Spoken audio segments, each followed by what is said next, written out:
Hola Poivelos, les voy a explicar en esta clase algo que me quedó del apartado de mecánica respiratoria, de lo que pide el módulo del alumno, que me parecía que se justificaba para una clase individual, que es la parte de tensión superficial, las funciones de surfactante. Ahí vamos a ver un PowerPoint que les preparé, que es el siguiente. Muy bien, vamos a hablar del surfactante, efectos fisiológicos, gentileza del Instituto Tejedor. Conceptos claves.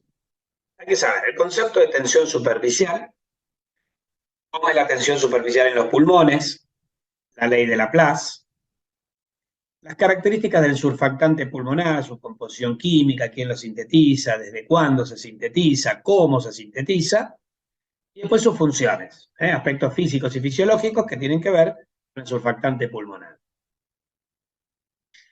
La tensión superficial se puede definir como fuerza por unidad de longitud que ejerce la superficie libre de un líquido en la interfase aire-líquido, o se puede definir como el trabajo que se debe realizar para aumentar 1 centímetro cúbico la superficie libre de un líquido. Esas son las dos posibles definiciones para la tensión superficial.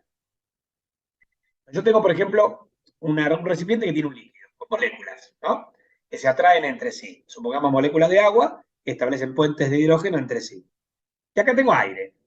Entonces, en la superficie las moléculas se atraen entre ellas y hacia las que tienen en el interior, pero no atraen a las moléculas o a las partículas del aire. La atracción entre las moléculas del agua y las moléculas del aire son poco significativas.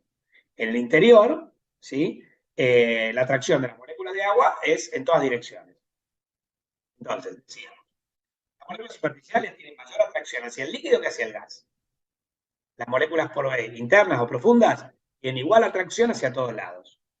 La consecuencia de esto es que la superficie libre del líquido tiende a encogerse, y eso se llama tensión superficial.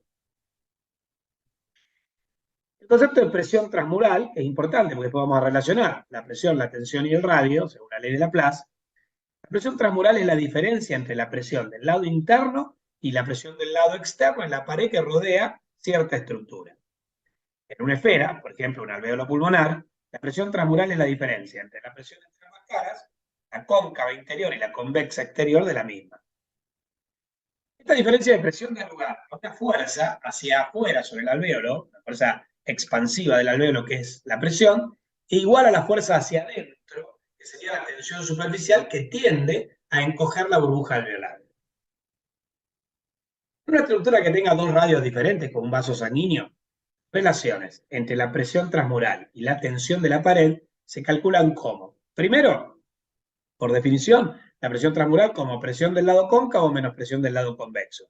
Pero también relacionándolo con la tensión y el radio, se puede calcular como tensión por 1 sobre el primer radio, uno de los radios, más 1 sobre el otro radio. Ahora, es una burbuja, el radio 1 y el radio 2 se consideran iguales, imagínense una esfera perfecta. Por lo tanto, 1 sobre el radio 1 más 1 sobre el radio 2 es igual a 2 sobre el radio, de donde resulta que la presión transmural es igual a 2 por tensión sobre radio. Esta es la ecuación que expresa la ley de Laplace.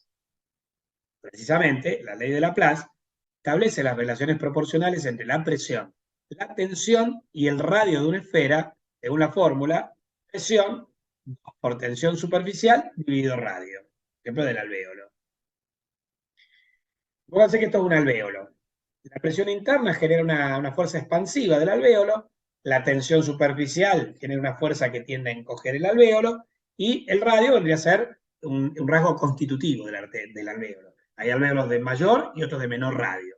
Entonces, según Laplace, la presión del alvéolo se puede calcular como 2 por tensión sobre radio.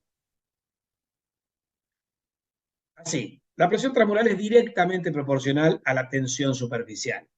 De tal manera que vos necesitas mayor presión interior para formar una burbuja en un líquido de tensión superficial grande, como agua, que en un líquido de tensión superficial pequeña, como surfactante, ambos de igual radio. Es decir, si yo quiero hacer pompas de agua, rápidamente van a reventar.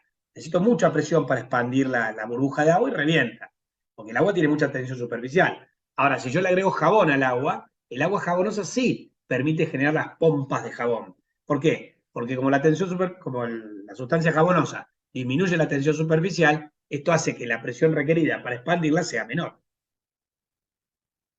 Con respecto al radio, la presión es inversamente proporcional al radio. Esto quiere decir que la presión interior es mayor en una burbuja pequeña que en una grande, siempre y cuando la tensión sea igual. Por lo tanto, cuando dos burbujas de distintos radios se ponen en contacto, la de menor radio se vuelca en la más grande. Piensen en gotas de aceite que vos tirás, en aceite que tirás en el agua, que forma un montón de gotas. Estas tienden todas a confluir formando una sola gran gota, de mayor tamaño que las gotas individuales.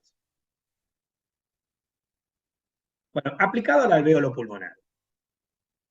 Recuerden que los alvéolos empezaban en los bronquiolos respiratorios. O sea, vos tenías las vías aéreas, eran las vías de conducción, que empezaban en los bronquios extrapulmonares, bronquios fuentes o primarios, secundarios o lobares, terciarios o segmentarios. Después proseguían estas vías de conducción en los bronquiolos intralobulares propiamente dichos y en los bronquiolos terminales. Después empezaban las vías que eran mixtas, bronquiolos respiratorios como estos de primer orden, los bronquiolos respiratorios de segundo orden y después los conductos y los sacos alveolares. ¿Tá? Las vías mixtas son los bronquiolos respiratorios y conductos y sacos alveolares son vías hematóxicas. Ahora ya, desde los bronquiolos respiratorios que tienen alvéolos, comienza la hematosis. Si cortamos una parecita así del alvéolo y la ampliamos, vemos que está revestido por el neumonocito 1 que es plano, el neumonocito 2 que es globuloso, después tenés, bueno, la membrana basal del neumonocito, tenés intersticio, tenés la membrana basal del capilar y el endotelio capilar. En algunos lugares, las dos membranas basales se fusionan porque falta el intersticio. Esta es la barrera alveolo-capilar delgada, que está tapizada por surfactante. Neumonocito 1, membrana basal del neumonocito, membrana basal del capilar, endotelio capilar y después la sangre. Y esta sería una membrana más gruesa, con intersticio en el interior. Tengo el surfactante acá en la luz alveolar, que en realidad es líquido pulmonar, ahora vamos a analizar, es surfactante más agua más otras moléculas. Con el neumonocito 1, la membrana basal del neumonocito 1, el intersticio, la membrana basal del capilar, el endotelio capilar y después la sangre. Bueno, entonces, el surfactante, primero vamos a analizar los aspectos químicos de la siguiente composición. 35% de fosfolípidos, 7% de lípidos neutros, 8% de proteínas. Del 80% de fosfolípidos, el más importante, que representa el 80% de todos, el surfactante, es la DPPC, que es la dipalmitoil fosfatidilcolina. Después hay un 16% de otros fosfolípidos, como el fosfatidilglicerol, el fosfatidilinositol, la fosfatidilserina y la fosfatidiletoanolamina. Y después tengo un 4%